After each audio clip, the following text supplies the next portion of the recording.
오늘 오후 찬양 예배 가운데 주시는 하나님의 말씀 호세아서 9장 1절부터 17절까지 말씀입니다. 구약성경 1263면에 있습니다. 호세아서 9장 말씀을 우리 함께 보겠습니다.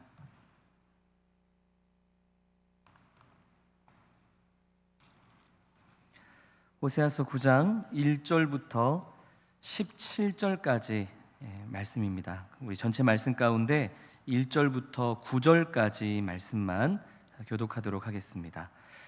이스라엘아, 너는 이방 사람처럼 기뻐 뛰놀지 말라. 내가 음행하여 내 하나님을 떠나고 각 타작마당에서 음행의 값을 좋아하였느니라.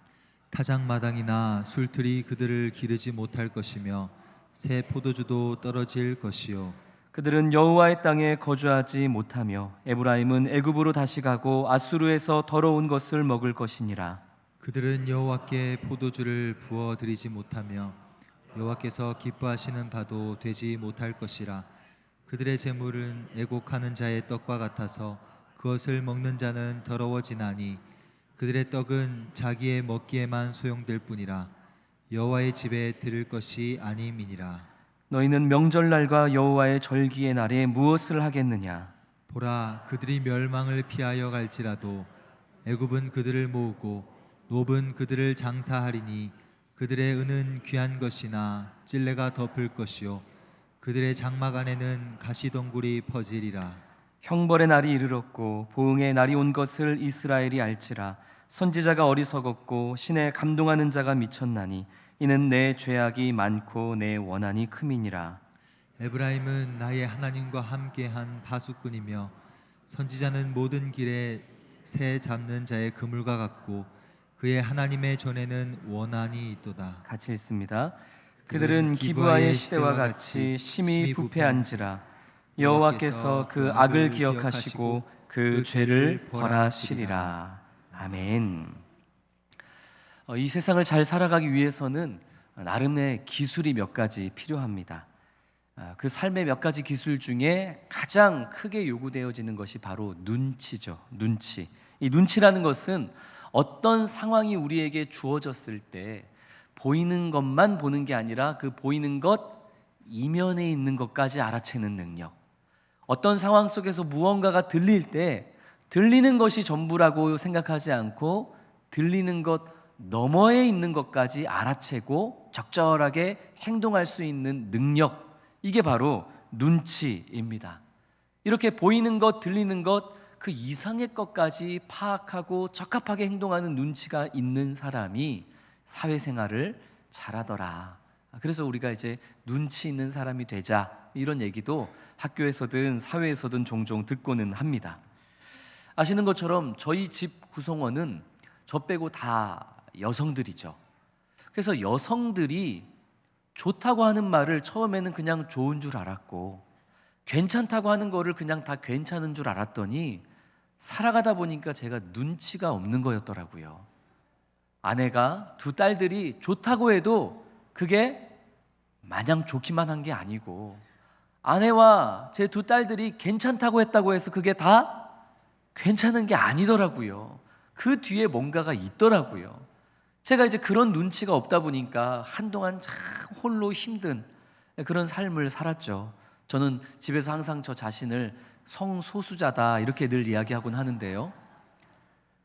이 혼자 남자인 자로서 이 집안 안에서 눈치 있게 좀 행동해야, 괜찮다고 해도 진짜 괜찮은지 아닌지, 좋다고 해도 저게 진짜 좋은 건지 아닌지 그 너머의 것을 봐야 제가 제 집안에서 좀 평안하게 살아갈 수가 있는 거죠.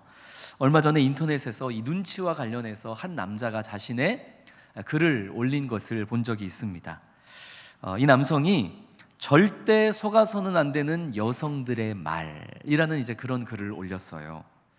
여성들이 남성을 향해서 참 착하게 생겼네요 라고 말할 때 남성들은 내가 진짜 착하게 생겼나 보다 이렇게 받아들인단 말이죠. 근데 그건 눈치가 없는 거래요. 여성들이 남성들에게 참 순하게 생겼네요, 착하게 생겼네요 라고 말하는 그 속뜻은 못생겼다는 뜻이라고 합니다. 또 때로는 여성이 보니까 정말 공부 잘하게 생기셨어요. 똑똑하셨을 것 같아요. 라고 말하면 그 또한 정말로 공부 잘해 보인다는 게 아니라 속뜻이 있다는 거예요. 속뜻이 뭘까요? 못생겼다는 뜻이래요. 근데 여성들이 또 남성들에게 참 포근해 보이네요. 듬직해 보이네요. 라고 하면 그 속뜻은 뭘까요? 아니에요. 촌스럽게 못생겼다는 뜻이래요. 이 남성이 이제 자신이 이제 그런 경험을 했다. 그래서 여성들이 자신에게 이런저런 얘기를 할 때 이제는 고지고대로 듣지 않는다. 뭐 그런 글을 올린 걸 제가 본 적이 있습니다. 이 사람도 웃자고 올린 글이지만 그러나 실제 우리의 삶에는 정말로 표면적으로 보이는 것, 그리고 당장에 내 귀에 들리는 것, 그것을 전부로 여기면서 살아가서는 안 되겠죠. 그랬다가 낭패를 봤던 일들이 우리의 삶에는 적지 않게 있을 것입니다. 이것은 신앙생활도 마찬가지입니다. 눈에 보이는 것, 우리가 경험하는 것, 그것이 전부인 양 여겼다가는 오늘 본문에 나오는 이스라엘 백성들처럼 낭패를 당할 수도 있더라 하는 것을 오늘 우리가 호세아 9장의 말씀을 통해서 함께 살펴보는 것이죠. 오늘 이 말씀을 통해서 사회생활에 있어서도 신앙생활에 있어서도 보이는 것 너머의 것을 볼 수 있는 눈치 있는 사람들이 될 수 있기를 주님의 이름으로 축원합니다. 자, 우리 먼저 1절 말씀을 한번 보겠습니다. 호세아서 9장 1절 말씀 같이 읽습니다. 이스라엘아, 너는 이방 사람처럼 기뻐 뛰놀지 말라. 내가 음행하여 내 하나님을 떠나고 각 타작 마당에서 음행의 값을 좋아하였느니라. 아멘. 하나님께서 하시는 말씀입니다. 하나님께서 북이스라엘 백성들을 향해서 지금 뭐라고 말씀하시죠? 이방 사람처럼 기뻐 뛰놀지 좀 말아라 말씀하시는 거예요. 역으로 생각해 보자면 지금 북이스라엘 백성들이 마치 이방인들이 그러하듯이 아주 좋아 죽겠는 듯이 방방 신나서 뛰어놀고 있는 것이죠. 그 이유가 뭘까요? 모든 게 형통하기 때문이에요. 호세아서를 처음 시작할 때 성도님들에게 제가 말씀드렸던 것처럼 이 호세아 선지서의 배경은 여로보암 2세가 북이스라엘을 통치하던 시대입니다. 이 솔로몬 통치 이후에 이스라엘이 남유다, 북이스라엘 이렇게 분열 왕국으로 두 개로 지금 우리나라가 갈라진 것처럼 이 분열 왕국으로 갈라졌는데 그 분열 왕국의 역사에서 이스라엘이 가장 괄목할 만한 경제적인 성장, 문화적인 성장을 이루었던 때가 바로 여로보암 2세가 통치하던 바로 이 시대인 것이죠. 참 이상하죠? 지금 이스라엘 백성들은 그 어느 때보다도 영적인 타락과 신앙의 변질을 경험하고 있는 때입니다. 유대인으로서 신앙에도 한 발짝 찍어놓고 또 세상에도 한 발짝 찍어놓고 이렇게 하나님이 가장 가증히 여기시는 이런 복합적인 신앙관으로 세상과 타협하고 신앙과 타협하면서 이렇게 건강하지 못한 변질된 신앙으로 살아가고 있던 게 호세아 시대의 북이스라엘 백성들이라는 거죠. 아니 그러면은 뭐가 안 돼야 되지 않겠어요?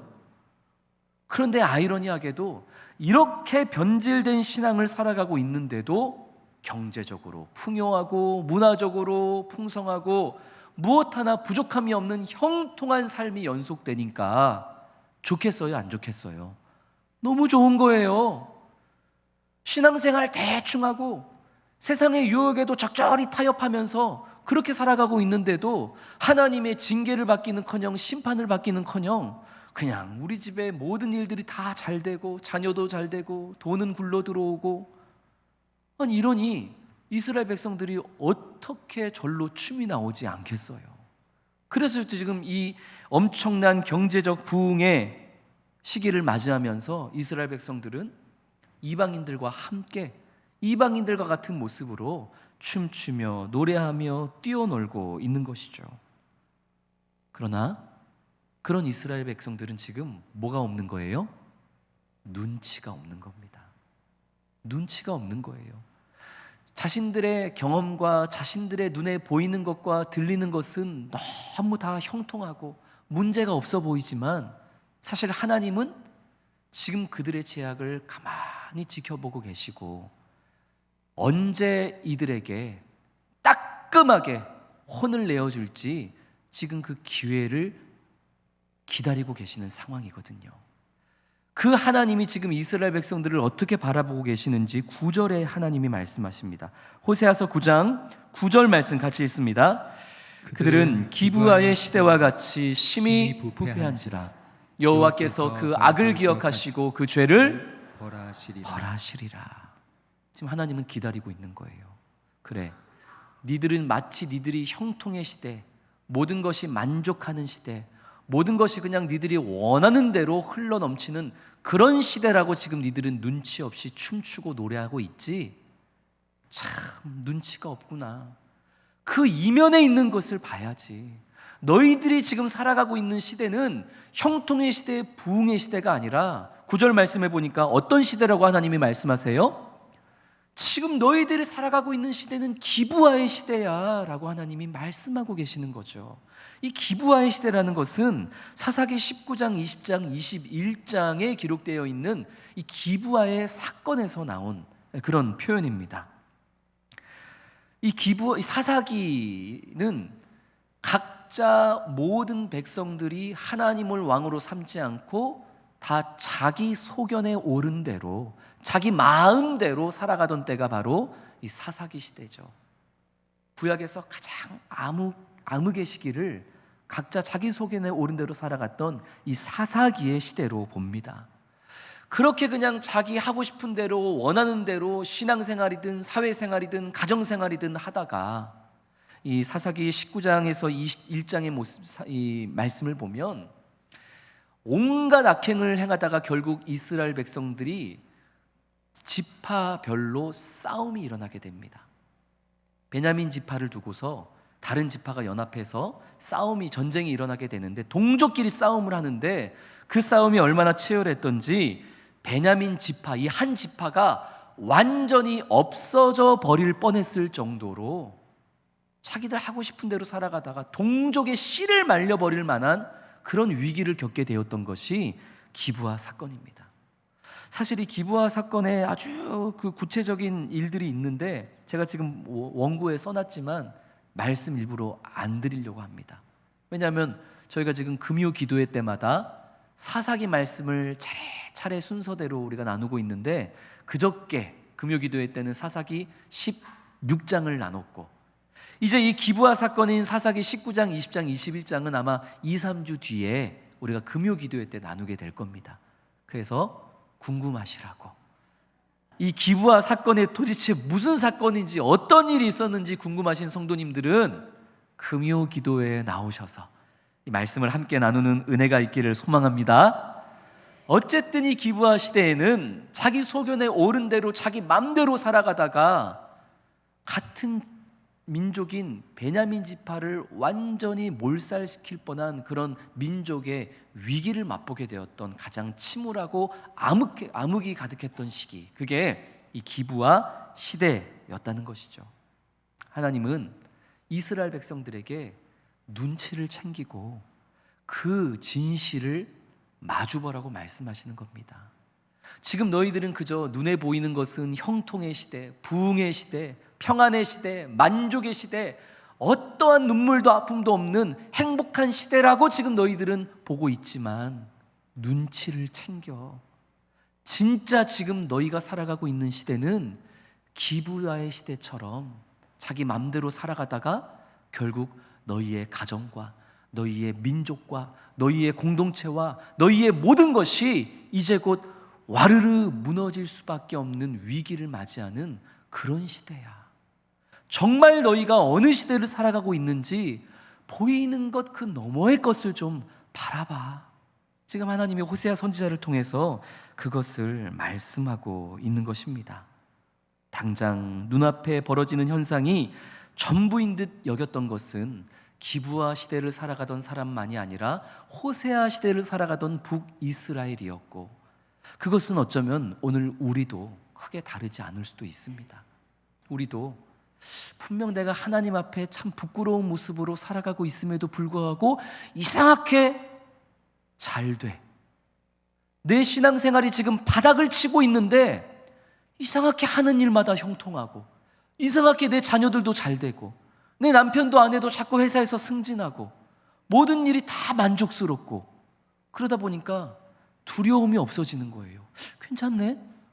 아니 신앙생활 대충 해도, 어정쩡하게 신앙생활 해도, 잘못한 거 있다고 당장 회개하지 않아도 아니 일이 술술 풀리는데? 왜 너무 괜찮은데? 그러면서 이방 사람들처럼 춤추고 노래하고 살아가는 게 어쩜 오늘 우리들의 모습일 수도 있다는 것이죠. 그런 우리를 향해 하나님 뭐라고 말씀하신다고요? 옆에 계신 분들하고 이야기하겠습니다. 눈치 좀 챙겨. 보이는 게 다가 아니라는 거예요. 좋다고 해서 다 좋은 게 아니고 괜찮다고 해서 다 괜찮은 게 아니라고요. 정말 우리의 영적인 상태가 어떠한지, 세상 사람들은 잘한다 잘한다 우리를 향해 박수 쳐주지만 오늘 9절 말씀처럼 하나님이 지금 나를, 우리 가정을, 우리 교회를, 우리 공동체를 어떻게 바라보고 계시는지 그 영적인 눈치를 우리가 챙겨야 될 때라는 것이죠.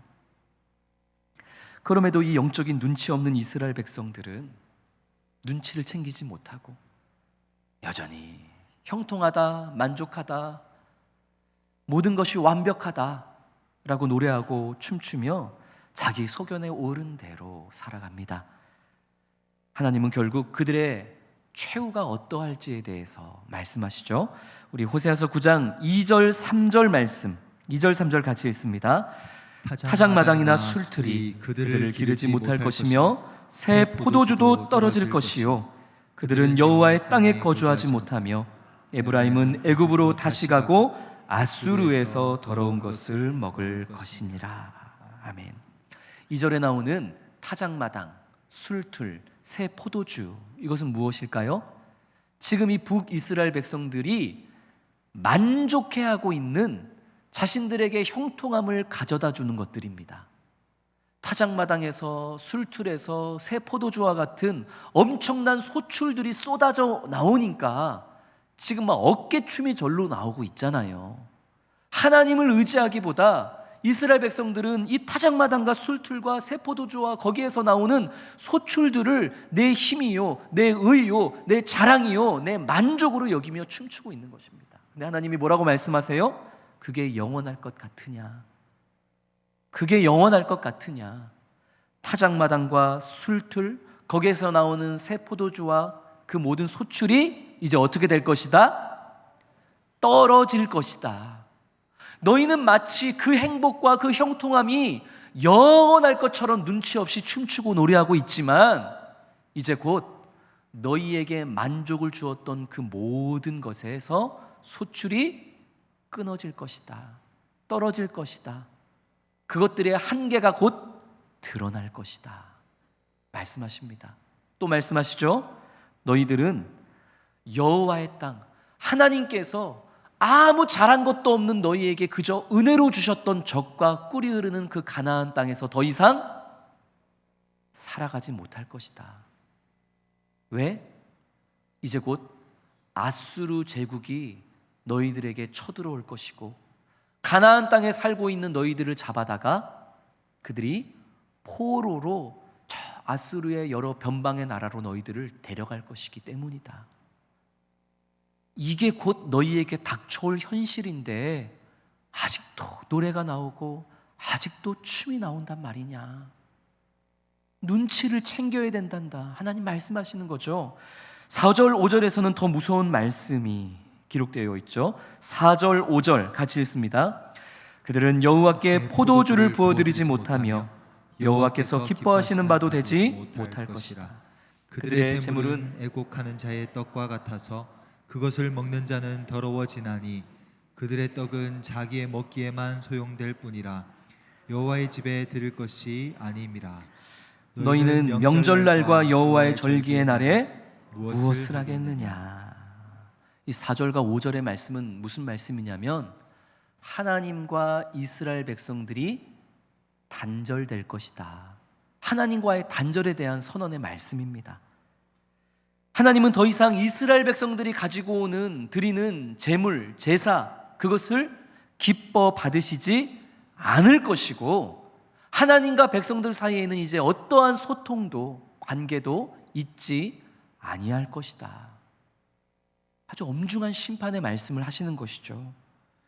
이 땅에서 만족할 만한 풍성한 소득이 없다 할지라도 하나님과의 관계가 바르게 서 있는 사람에게는 언제나 소망이 있다는 사실을 믿으시기를 주님의 이름으로 축원합니다. 이런저런 어려움이 이 땅에 있다 할지라도 그래도 하나님이 나를 기뻐하시고, 하나님이 내가 하나님께 드리는 내 기도와 내 예배를 하나님이 기뻐 받으시는 사람에게는 소망이 있고 미래가 있는 것입니다.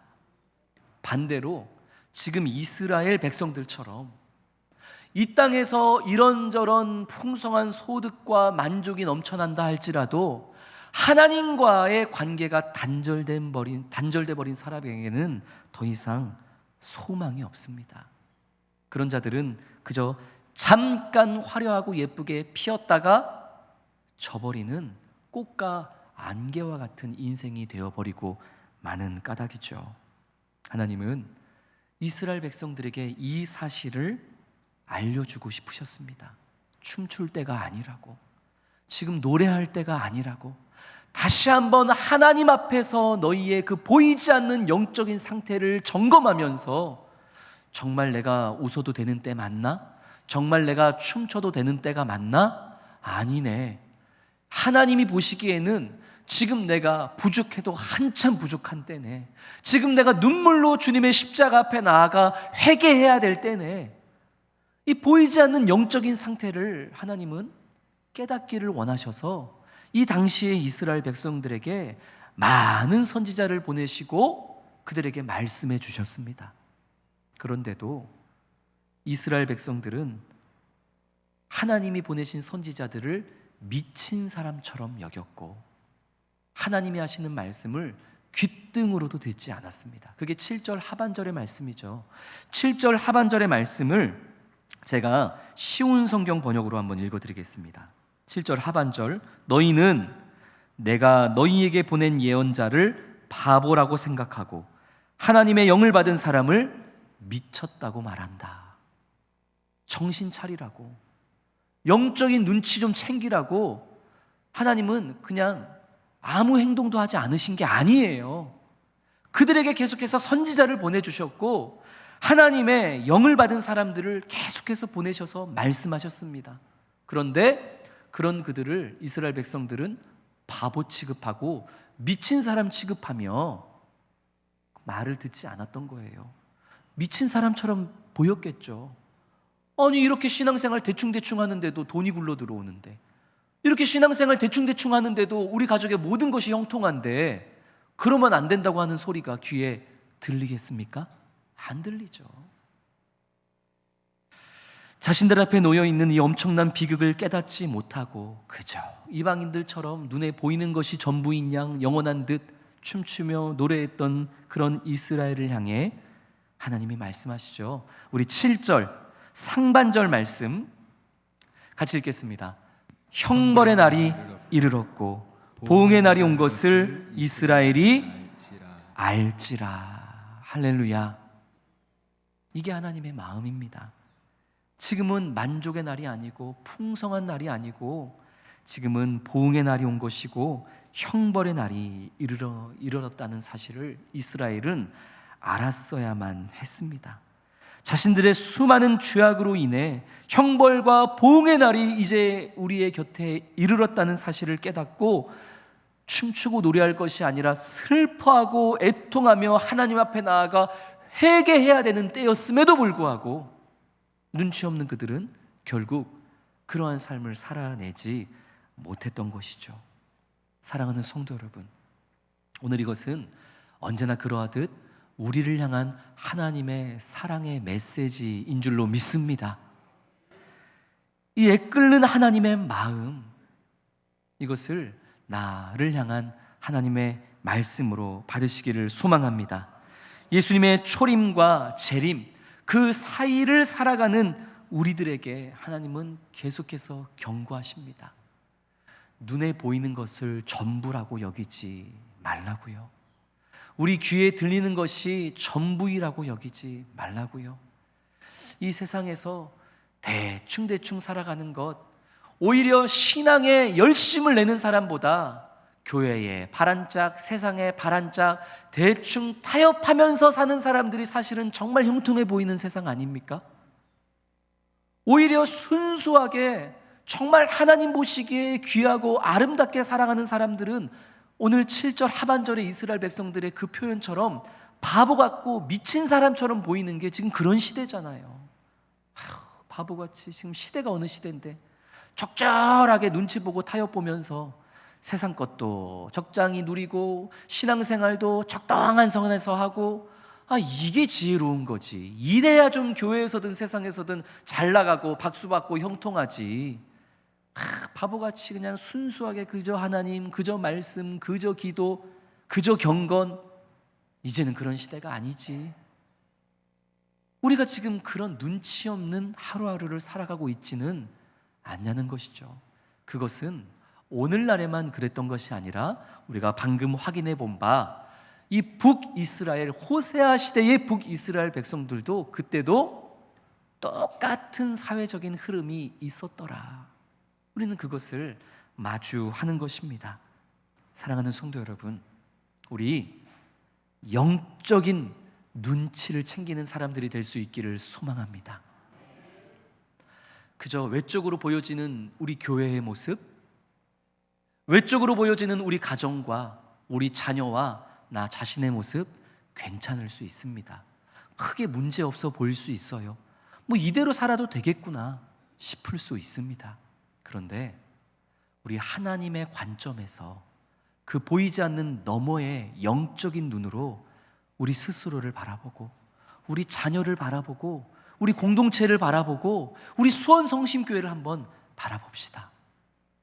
괜찮은 줄 알았는데 이거 위기였구나. 시험 기간에 친구들하고 놀러 간다고, 뭐 한다고, 저거 한다고, 그냥 너 편할 때 네 마음 내키는 대로 신앙생활 하라고, 그게 요즘에 센스 있는 부모의 모습이라고 생각했는데, 나 잘하고 있다고 생각했는데, 그런데 그렇게 센스 있어 보이는 부모 아래서 신앙생활했던 자녀들이 대학 가면서, 결혼하면서, 직장생활하면서 하나 둘 다 교회 바깥으로 떠나버리는 그런 현실을 이미 우리는 지금 다 경험하고 있지 않습니까? 우리가 눈치가 없었던 거예요. 그랬으면 안 됐었던 거예요. 그런데도 여전히 너무 눈에 넣어도 안 아픈 우리 손주들을 향해서도 교회 가자. 싫어?